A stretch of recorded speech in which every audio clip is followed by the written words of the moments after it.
Early one fall evening, when Fish was 11 years old, his father slumped into the cottage and announced, "Shamrock is dead."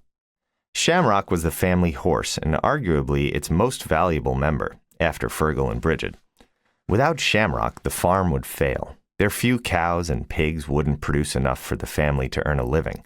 And without Shamrock to plow the fields, they'd barely be able to grow enough to feed themselves. "To make ends meet," Fergal declared, "one of you children will have to go work in the city for your Uncle Jerry." The money wouldn't be a great amount, but it would keep the family afloat. Patrick volunteered. He was the oldest, but he was too good of a farmhand to lose. There was really no question of who would have to go, given the fact that he was miserable at farming, often needing half a day to finish a task that any of his siblings could complete in an hour. Fergal decided it would have to be Fish.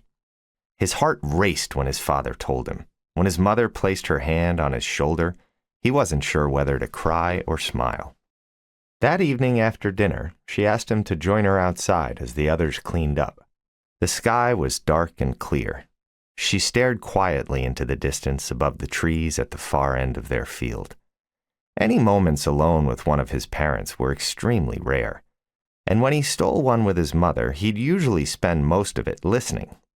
She'd talk of her own brothers and sisters, her parents, the farm on which she'd been raised, and how they'd walk a few times a year over the hills and down to the sea. These stories would summon a kind of excitement in his mother, an energy she normally kept hidden. Now, although she said little and told no tales, Fish could sense that same energy. Quietly they stood together, and as the wind rose and swept through the trees, she breathed in deeply through her nose, turned to face him, and planted a gentle kiss on his forehead.